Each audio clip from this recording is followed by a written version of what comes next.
Listen for a moment to a darkness that is not empty. A slow orchestra of dripping water, a lattice of insect wings vibrating in the thick air, the cough of a hidden cat, the booming of frogs that sound like distant drums, and a low electrical hum you cannot quite place until you realize it is billions of leaves breathing in the night, trading carbon for life, exhaling the oxygen that will inhabit your own lungs.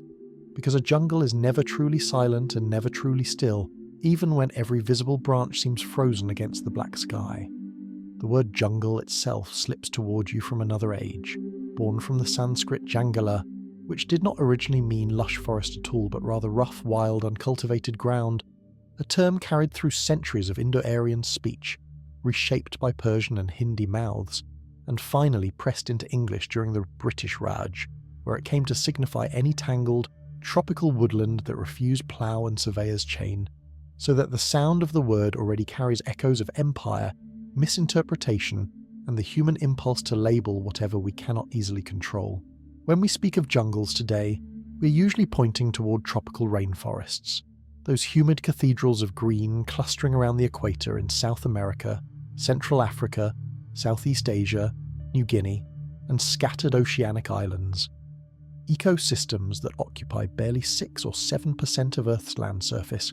yet harbour more than half of all described terrestrial species, so that walking a single kilometre inside the Amazon or the Congo is, in biological terms, like sprinting through the index of an encyclopedia written by life itself. Long before any human tongue sounded that word, or any mapmaker inked those green patches along the equator,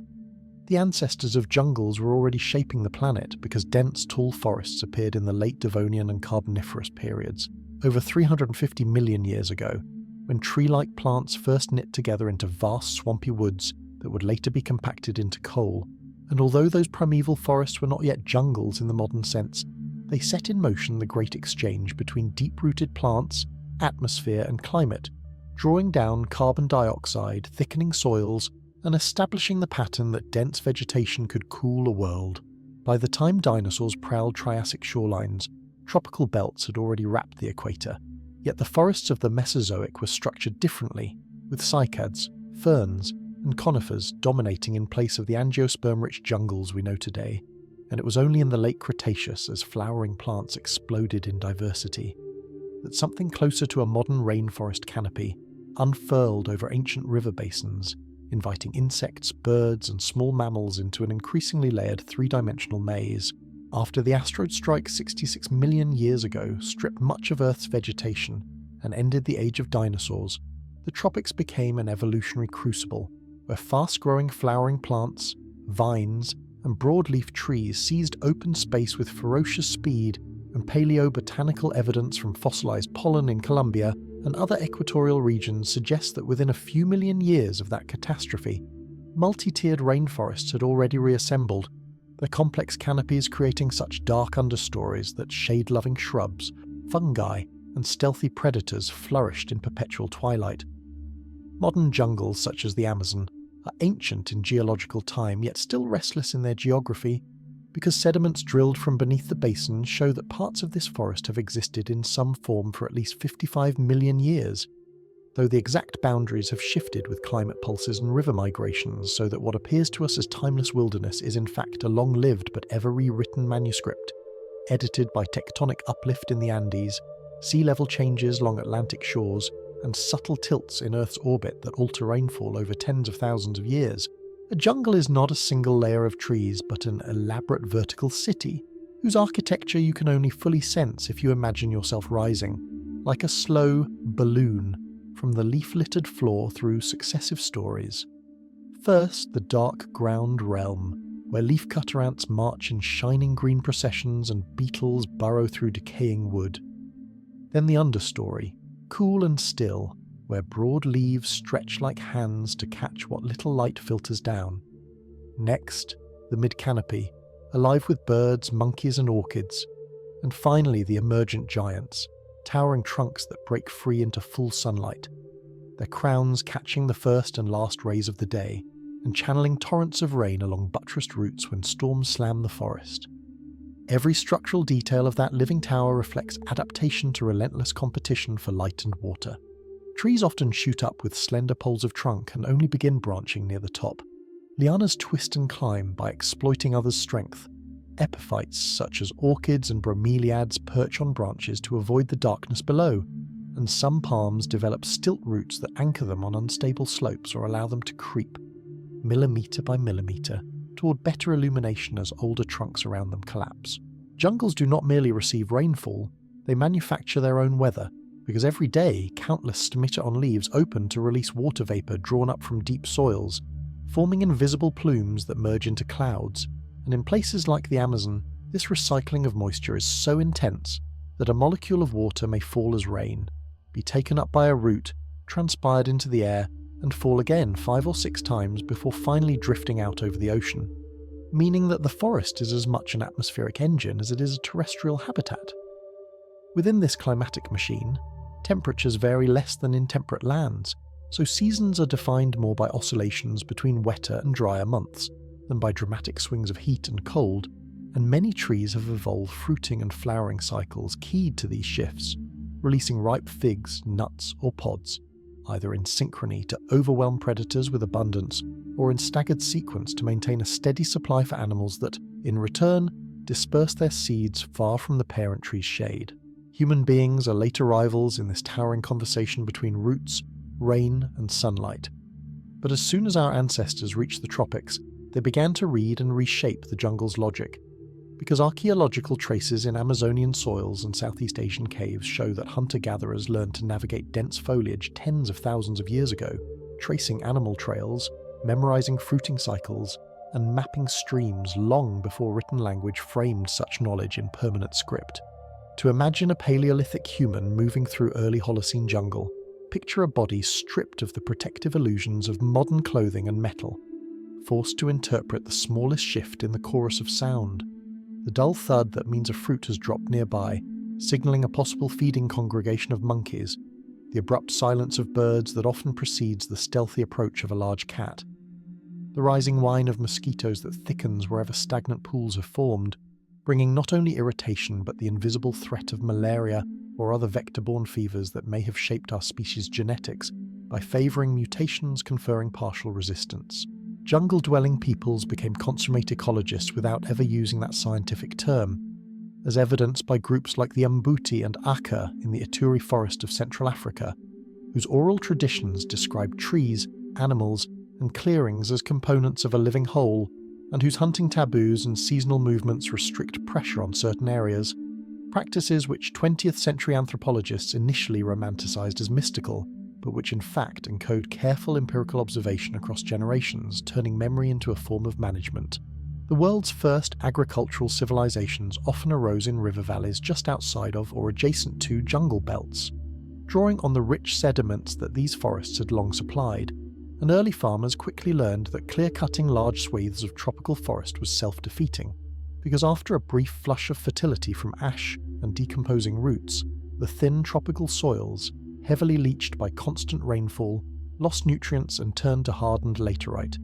So many societies instead adopted shifting cultivation, felling and burning small plots, farming them for a few years, then allowing secondary forestry growth to restore organic matter.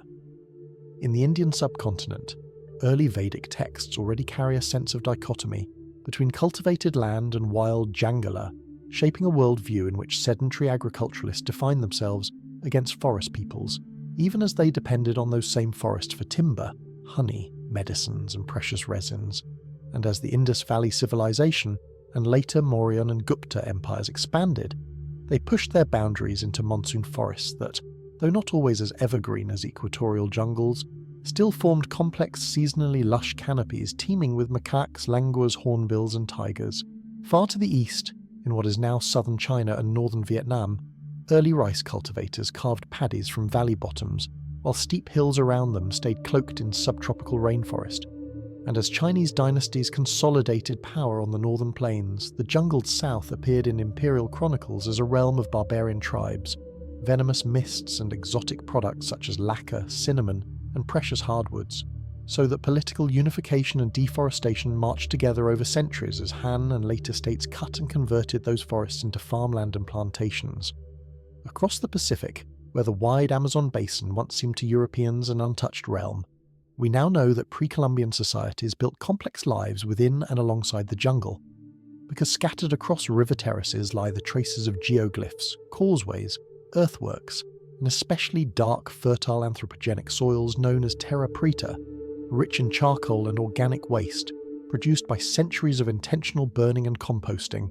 which allowed intensive cultivation of manioc, maize, and diverse fruits in what otherwise would be poor acidic ground. In that same forest, numerous indigenous groups, ancestors of today's Kayapo, Yanomami, Tucano, and others, cultivated groves of Brazil nuts, peach palms, and cacao along rivers and upland ridges, blurring the boundary between wild and domesticated space, so that when Spanish and Portuguese expeditions first pushed up the Amazon, many of the apparently natural stands of valuable trees they encountered were in fact the living remnants of human-directed enrichment that had been tending the jungle's composition for millennia. In Mesoamerica, the Maya built their great cities not in open plains but within tropical forest, weaving stone pyramids, reservoirs and causeways into a dense green matrix that archaeologists equipped with modern LiDAR scanning now see stretching for hundreds of kilometers beneath current canopy, and pollen records from lake sediments show that these people practice sophisticated agroforestry, interplanting crops with useful trees, managing wild cacao, and even manipulating the presence of fast-growing species to accelerate forest regrowth in fallowed fields, until political collapse, drought, and internecine wars triggered cycles of abandonment that allowed the jungle to reconquer plazas and temples, swallowing carved facades in strangler fig roots. Another great jungle-anchored civilization rose in Southeast Asia under the Khmer, whose capital Angkor lay embedded in a mosaic of rice fields, reservoirs, and evergreen and deciduous forests, and whose monumental temples like Taprom and Angkor Wat today appear entwined with towering kapok and silk cotton trees, not because the builders sought this romantic aesthetic,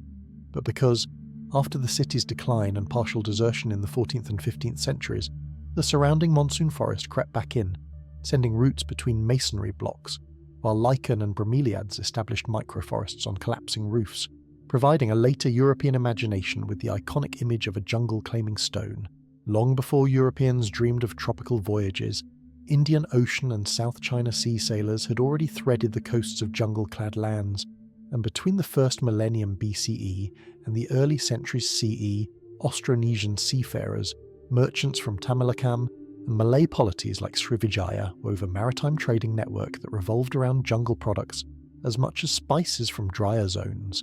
carrying camphor resin from Borneo, benzoin from Sumatra, eaglewood and sandalwood from various islands, and brilliantly coloured bird feathers and shells acquired from forest hunters who knew where hornbills nested and parrots flocked. Islamic geographers such as Al-Idrisi and Al-Mas'udi recorded tales from travellers to the Zanj coast of East Africa and to the islands of Shribuza and Zabaj, describing humid shorelines where forests seemed to pour down mountainsides into the sea, their branches overhanging brackish mangroves where crocodiles basked, and tropical hardwood trunks were cut, floated, and traded to build the dhows and junks that would carry more people toward the equator's green margins. For Mediterranean civilizations like Greece and Rome, the true jungle lay mostly beyond their direct experience, yet they heard of it through tales brought by soldiers and merchants, from Alexander's campaigns in India, and from Red Sea traders venturing toward the Horn of Africa. And authors such as Pliny the Elder wrote of Indian forests sheltering elephants, monkeys, and snakes of astonishing magnitude, blending genuine observations with fanciful creatures, while treating the jungle as a distant, almost mythical zone at the edge of their ecumene. In Africa, between the Sahara and the central rainforests, the Sahelian kingdoms of Ghana, Mali, and Songhai flourished not in jungle, but at the interface between savanna and woodland, yet their wealth in gold and slaves depended partly on expeditions that pushed southward into wetter forests, along river systems like the Niger and its tributaries, contact zones where traders met forest peoples, exchanged iron tools for kola nuts and captives, and sometimes advanced Islam's reach through dense gallery forests, where the canopy arched over narrow watercourses like a tunnel. European direct engagement with equatorial jungles accelerated with the 15th century voyages along the West African coast, where Portuguese ships passed from dry scrub into regions backed by towering green walls, observing that the very air felt thicker as humidity rose, and as they established forts and trading posts, they began cutting into coastal rainforests for ship timber, dyewoods like camwood, and later for plantations, setting off a centuries-long cascade of forest clearance along the Gulf of Guinea that would accompany the brutal Atlantic slave trade. When Christopher Columbus sailed west and later expeditions reached the Isthmus of Panama and the mouths of the Orinoco and Amazon, Europeans encountered New World jungles with a mix of awe and dread, because chroniclers like Gaspar de Carvajal, who descended the Amazon in the 1540s, described endless riverside forests where the trees touched the sky, yet also wrote of fierce native resistance and swarms of insects, so that within a few decades the jungle had entered European imagination as both an earthly paradise, with an inexhaustible supply of timber, dyes and gold, and a hostile green hell, filled with fevers and hidden arrows. Spanish and Portuguese colonizers in the Americas struggled to impose their agricultural models on tropical lowlands, discovering that European wheat, grapes, and olives fared poorly in humid heat, and while sugarcane and bananas thrived, their cultivation required clearing vast tracts of forest, especially in coastal Brazil and Caribbean islands, where enslaved Africans were forced to hack down primary jungle with axes and fire, a process that often took longer than planting itself, and that consumed massive human energy just to hold the tree line back from encroaching on cane fields. Inside the jungles themselves, European military expeditions frequently faltered, whether in the Darien Gap between Panama and Colombia,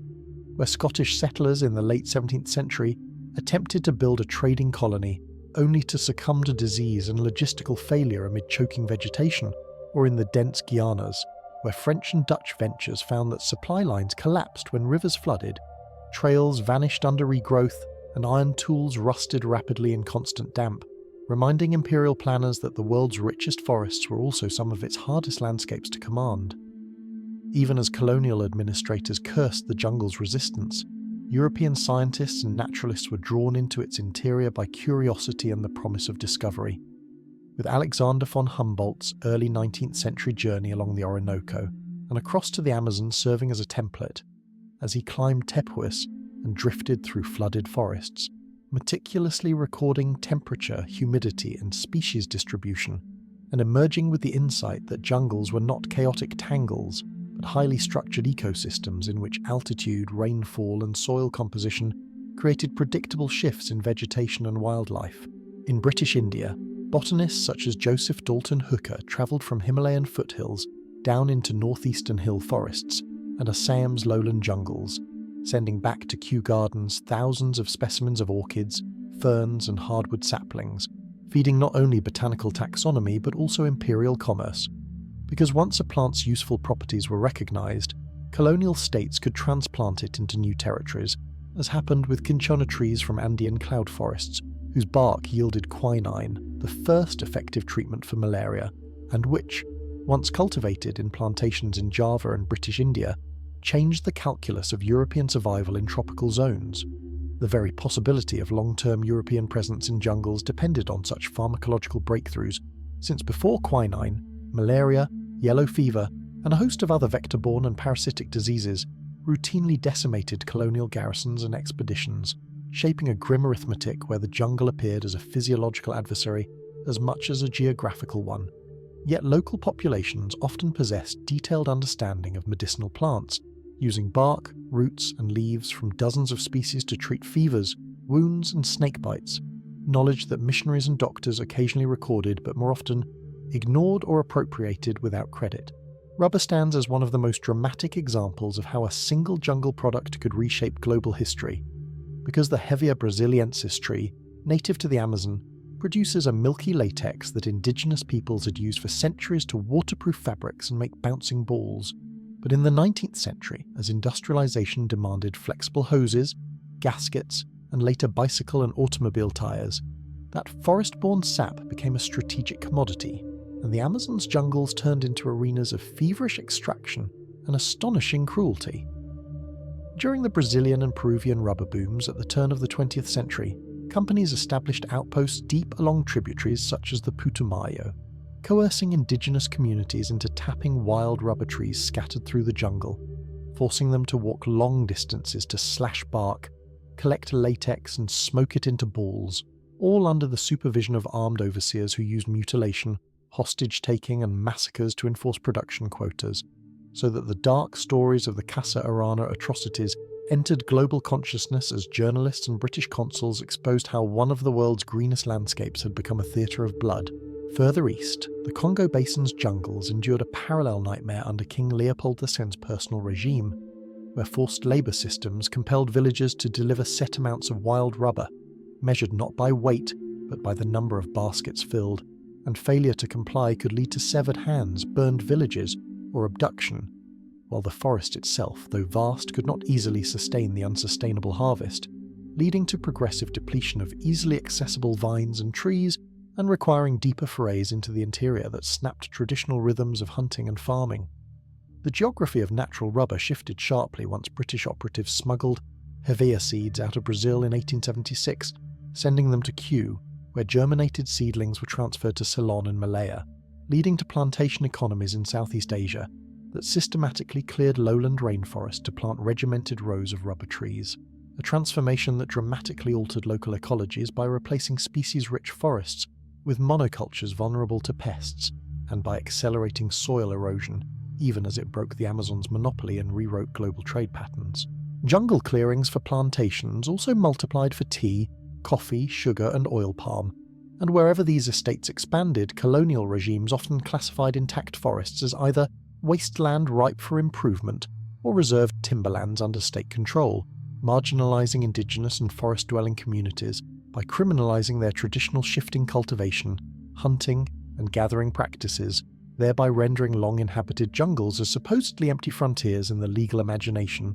ready to be surveyed, taxed and privatised. Simultaneously, the same jungles that colonial powers sought to dominate economically became spaces of resistance, because their dense cover provided insurgents, runaway slaves, and political exiles with refuge and strategic advantage, as seen in the maroon communities that arose in the rainforests of Suriname, Jamaica, and Brazil, where escaped Africans and their descendants built fortified villages in ravines and on hilltops, mastering jungle navigation to conduct guerrilla raids and to vanish when regular troops advanced, so that for plantation owners and governors, the forest embodied not only economic potential, but constant fear of insurrection.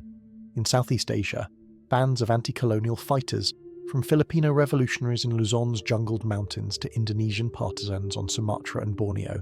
exploited the same traits that frustrated early explorers: dense foliage, confusing terrain, rapid regrowth, to stage ambushes, hide supply caches, and sustain long campaigns, while French, Dutch, Spanish, and later American forces learned, often painfully, that conventional line formations, cavalry, and heavy artillery were poorly suited to tracks that dissolved into mud with every downpour, and to clearings that closed again within months if not maintained. Jungle warfare reached grim prominence in the 20th century, when the Pacific theatre of World War II turned many tropical islands and Southeast Asian mainlands into battlefields, from Guadalcanal's steaming ridges to Burma's thickly vegetated hills, where Allied and Japanese troops alike struggled not only against each other but against rot, leeches, malaria and dysentery, with stories from the Burma campaign describing entire units immobilized by disease while rifles rusted overnight and supply columns vanished into seasonally flooded tracks that maps barely hinted at. Special units such as the British Chindits and the American Merrill's Marauders pushed deep into Burmese jungles behind Japanese lines, attempting long-range penetration operations that relied on airdrop supplies and local guides who knew elephant tracks and hilltop passes. Yet casualty reports reveal that for these troops, non-combat losses to fever, exhaustion and malnutrition sometimes exceeded battle deaths, highlighting how the jungle's microclimate and relentless dampness attacked both machinery and flesh, moulding boots, clogging radios and turning simple cuts into festering wounds. On the other side of Eurasia, in New Guinea's vast central range and along the Kokoda Track, Australian and Japanese forces fought through montane rainforest, where slopes were so steep that supply chains disintegrated.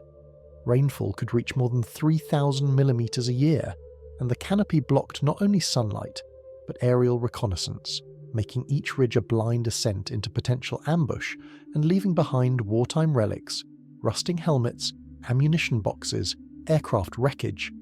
that today lie half buried under ferns and vine tangles as modern trekkers trace those routes.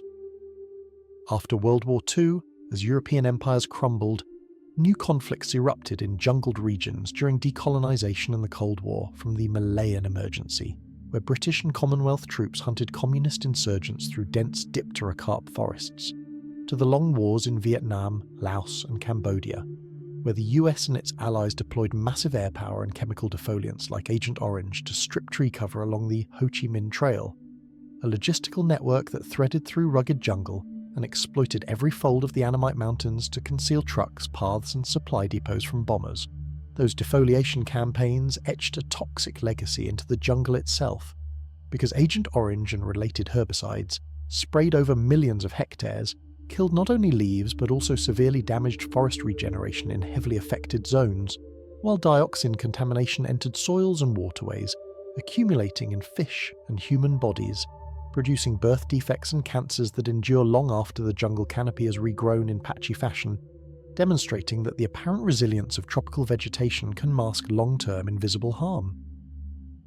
As newly independent countries in the tropics sought rapid development in the mid-20th century, their jungles became arenas for ambitious projects. Highways bulldozed through Amazonian and Southeast Asian forest. Giant dams flooded valleys once filled with gallery woodland, and state-sponsored colonization schemes encouraged landless families from crowded coasts and uplands to clear and cultivate empty rainforest frontiers, particularly in Brazil's Trans-Amazonian Highway program and Indonesia's Transmigrasi initiatives, which accelerated deforestation, while often generating conflicts with indigenous groups whose presence had been overlooked in official planning. Against this tide of clearance, modern scientific understanding of jungles deepened, as ecologists, botanists, anthropologists and climatologists developed new methods to study environments in which simple transect walks captured only a fraction of life's vertical complexity, leading to innovations such as canopy walkways, cranes, and fogging techniques that revealed swarms of previously undescribed insects and epiphytes living tens of meters above ground, in strata that early naturalists, confined largely to the forest floor and riverbanks, could barely glimpse. One of the pioneers of canopy research, the American biologist Donald Perry, in the 1970s rigged ropes and harnesses to climb into the crowns of Costa Rican rainforest trees, later inspiring the construction of permanent canopy platforms and even cranes that could hoist observers into shifting positions above the treetops, where they found that each emergent giant hosted a miniature archipelago of moss mats, bromeliad pools, ant nests, frogs, and birds, turning the concept of forest biodiversity from a two-dimensional list into a three-dimensional map. Jungle soils, often imagined as inexhaustibly rich because of lush vegetation, turned out to be surprisingly thin in nutrients when examined closely, with much of the ecosystem's fertility locked in living biomass and a fast-moving cycle of decomposition and uptake, so that the apparent vigour of the jungle crown sits atop heavily weathered, lateritic substrates in which iron and aluminum oxides dominate, and where nutrients, once leached away, are difficult to restore, explaining why past attempts at clear-cutting for conventional agriculture so frequently led to rapid soil degradation and abandonment. To cope with this, the jungle has evolved intricate nutrient recycling systems from vast fungal networks that connect tree roots, allowing them to exchange carbon and minerals, to specialised detritivores, termites, beetles, earthworms, that process fallen leaves and wood, and even to unusual mutualisms such as the relationship between certain ant species and their cultivated fungal gardens within hollow trees or underground chambers, where plant material is broken down and reassembled into forms the insects can digest, while the colony's waste enriches localized soil patches, effectively creating microfertilizers scattered through the forest. Animal life in jungles exhibits comparable specialization, with countless species occupying narrow ecological niches, such as the army of leafcutter ants that clip fragments of foliage not to eat directly, but to feed their symbiotic fungi, or the fig wasps that time their entire life cycles to the intricate flowering of figs, a keystone resource for hundreds of vertebrates, crawling into nearly sealed inflorescences to pollinate, lay eggs, and die, their wingless male offspring mating with sisters inside before chewing escape tunnels, ensuring both the perpetuation of their lineage and the production of fruit that sustains toucans, fruit bats, monkeys, and even large terrestrial mammals. Predation and camouflage in jungles attain baroque levels of subtlety. Because dense vegetation and dappled light encourage both ambush and deception, the jaguar in the neotropics and the leopard in Afro-Asia move with almost liquid silence across the leaf litter, their rosetted coats breaking their outlines amid patches of shadow, while smaller hunters like the praying mantis mimic leaves or sticks so perfectly that even experienced observers may miss them until they move, and brightly coloured poison dart frogs advertise their toxicity with neon blues and yellows,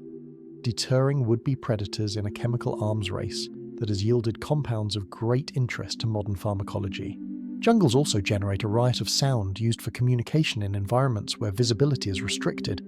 From the deep whoops of howler monkeys, audible across several kilometres of canopy, to the intricate dawn choruses of birds whose songs pierce dense foliage. While at night, katydids, crickets, and frogs contribute layers of pulses and trills, some at frequencies above or below human hearing, creating acoustic niches that different species exploit so that their mating calls do not drown one another in a place where sound travels erratically through trunks, leaves, and mist. For human societies historically embedded in jungles, such as the Pinan of Borneo, the Karen of the Thai Myanmar borderlands, or the Ashaninka of the Peruvian Amazon, these sounds and scents form an everyday lexicon as rich as any written language vocabulary, with individuals able to distinguish subtle differences between the alarm calls of various birds to infer the movement of predators or unfamiliar people, and to interpret the smell of crushed leaves, damp earth, or blooming flowers as cues about recent rainfall, fruiting events, and the presence of game, a sensory literacy often invisible to outsiders who see only impenetrable green. Many of these groups developed sophisticated agroforestry systems that blur modern categories of wild and cultivated, such as the Chaga and Meru communities on the slopes of Mount Kilimanjaro and Mount Meru in East Africa, whose home gardens mimic multi-storey forest structure with bananas and coffee under tall shade trees, or the Dayak Swidden farmers in Borneo, who rotate fields through cycles of cropping and fallow that, when practiced on appropriate scales, maintain forest cover and biodiversity while providing staples like rice, tubers, fruits, and rattan for trade. Religious and cosmological systems emerging from jungled environments often place forests at the centre of moral and spiritual life, whether in the animist traditions of many Amazonian peoples who regard particular trees, rivers, or animal species as persons with agency, or in Hindu and Buddhist mythologies that imagine forests as both places of ascetic retreat and domains of powerful spirits such as the Yakshas and Nagas said to inhabit sacred groves across South and Southeast Asia. Groves which, by being taboo to cut, functioned historically as reservoirs of older-growth woodland and biodiversity amidst expanding fields and villages. Colonial and later national conservation efforts sometimes appropriated these spiritually charged spaces, declaring them forest reserves or national parks. Yet the establishment of protected areas and jungles has had a fraught history, because while it often aims to prevent commercial logging and large-scale clearance, it has also frequently entailed the eviction or tight restriction of indigenous inhabitants, recasting communities whose cultural practices had helped sustain forest mosaics as trespassers in their own homelands in the name of pristine wilderness preservation.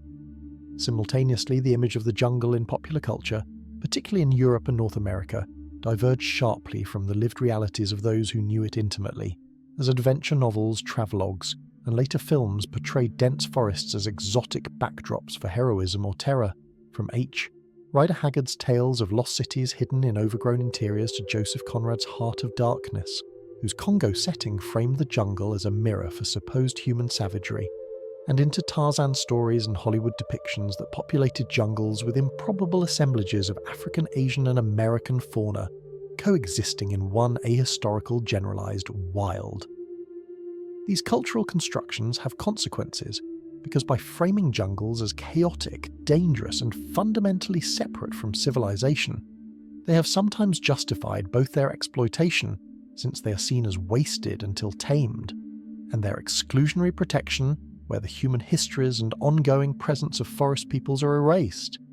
Yet modern scholarship and global activism increasingly foreground the fact that many of the world's healthiest remaining jungle tracts overlap with territories where indigenous land rights are strongest and traditional ecological knowledge continues to guide resource use. As the 20th century gave way to the 21st, scientific advances in remote sensing and climate modelling began to reveal jungle's significance not only as biodiversity reservoirs, but as key regulators of global climate, because satellite measurements showed how the Amazon, Congo, and Southeast Asian forests influence planetary heat and moisture distribution. Vast evapotranspiration plumes from these regions contribute to atmospheric rivers that bring rainfall far beyond the tropics, even affecting weather patterns in temperate zones, while the carbon stored in their biomass and soils represents a massive buffer against atmospheric greenhouse gas accumulation. Quantifying this, researchers estimate that tropical forests collectively store hundreds of billions of tons of carbon, with the Amazon alone accounting for perhaps 150 billion tons in vegetation and soil, a figure that looms large in policy debates because any significant release of that carbon through deforestation or fire would not only eliminate future sequestration potential, but also add a substantial pulse of CO2 to the atmosphere, accelerating warming and potentially pushing climatic feedback loops that could shift some jungle regions from net carbon sinks to net sources. The dynamics of fire in jungles differ fundamentally from those in drier forests, because intact rainforests are naturally resistant to burning due to their high humidity and dense shade. Yet when logging opens the canopy and slash and burn, agriculture leaves debris to dry. Penetration of sunlight and air currents increases, allowing flames to spread along forest edges and into undergrowth.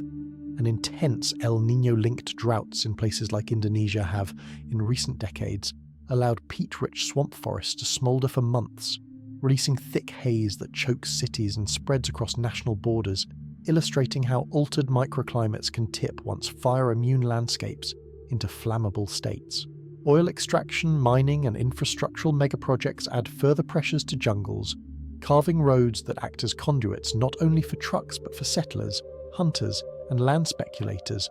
fragmenting habitats into smaller blocks where edge effects, greater wind, more sunlight, invasive species, reach deeper segments of formerly continuous forest, and creating situations like those along parts of the Trans-Amazonian Highway, where initial road cuts through seemingly endless jungle quickly gave way to herringbone patterns of side roads, clearings and pastures visible from space as pale scars pushing steadily outward.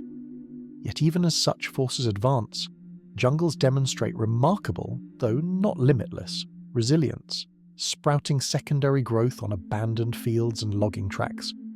with pioneer species like Cecropia in the neotropics or Macaranga in Southeast Asia colonizing gaps, attracting birds and bats that deliver seeds from older forest fragments, and gradually over decades and centuries, reassembling complex canopies, though often with altered species compositions, decreased populations of large animals, and simplified understories compared to never-logged stands. To understand what is lost when large mammals and birds disappear from jungles, consider the concept of defaunation, which describes not just species extinction, but the removal of animal biomass that performs crucial ecological roles, such as seed dispersal for large fruited trees like mahogany or Brazil nut, whose seeds historically travelled in the guts of tapirs, peccaries or big-bodied birds, so when hunting and habitat fragmentation decimate these dispersers,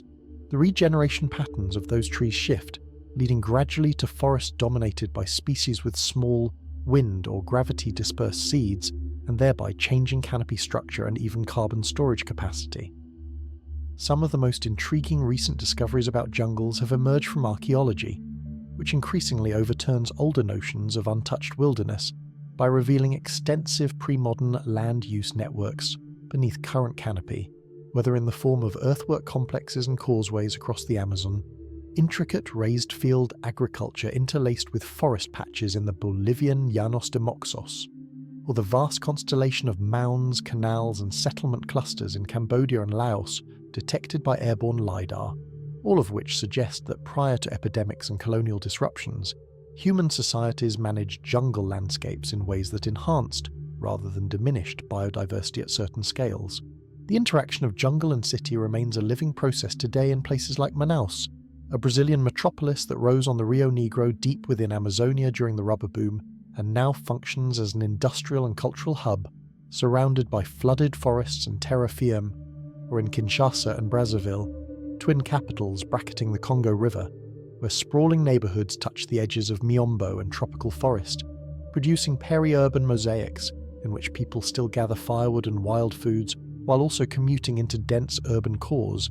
complicating any simple dichotomy between jungle and modernity. Urban residents around the world experience echoes of jungles through commodities whose origins they often barely register. Chocolate from cacao trees that evolved in shady forest understories, vanilla from tropical orchids that once twined up jungle trunks in Mesoamerica, black pepper and cardamom from vines in Indian and Southeast Asian evergreen forests, mahogany and teak from once mighty emergent trees, palm oil from plantations sited on former orangutan and hornbill habitat, and even the rubber in car tires and shoe soles, whose refined standardization obscures its messy, milky origins in tapped bark. Pharmacology continues to scout jungles for new compounds, recognizing that centuries of human-plant coevolution and the competitive biochemical arms, races among insects, fungi and trees, have generated vast libraries of alkaloids, terpenes, and other molecules with potential medical uses, such as the anti-cancer drug vincristine, derived from the Madagascar periwinkle, or the muscle relaxant curare, used for decades in surgery, and originating from mixtures of liana barks prepared by Amazonian peoples for hunting. Ingredients learned by observation and experimentation in an environment where eating the wrong berry could be lethal. Jungles are not homogeneous. They encompass gradients and types that vary with altitude, rainfall, soil, and historical disturbance. From lowland evergreen forests that remain green year-round to seasonal dry forests that shed many leaves in pronounced dry seasons. From montane cloud forests wrapped in perpetual mist to swamp forests and mangroves bridging land and sea, and within each of these, species assemblages differ. Amazonian terra firme forests may be dominated by different tree families than African Guineo-Congolian stands, while Southeast Asian dipterocarp forests, with their giant resinous trees, produce distinctive masting events where many species flower and fruit simultaneously at irregular intervals, saturating the forest with food and drawing frenzies of animals. On the island of Borneo, for instance, mast deer see bearded pigs travelling in large groups to gorge on falling seeds, while orangutans, gibbons and hornbills track fruit availability across the canopy. And scientists following them note that these episodic booms structure reproductive cycles for numerous species, making the timing of breeding and birth critical in relation to irregular resource peaks, a pattern that climate change may disrupt if altered rainfall or temperature regimes affect flowering cues. In the Congo Basin, swampy peat forests accumulate thick deposits of organic matter under waterlogged conditions, storing carbon in forms that may persist for millennia. Yet recent mapping has shown that these peatlands are more extensive than previously thought, covering tens of thousands of square kilometres, and that if they were to dry out due to drainage, warming or altered rainfall, the decomposition of this peat could release billions of tons of CO2, turning a largely hidden component of the jungle into a potent source of greenhouse gas emissions. Island jungles like those of New Guinea and Madagascar offer further lessons in evolution and vulnerability, because their long isolation has produced endemic radiations such as birds of paradise,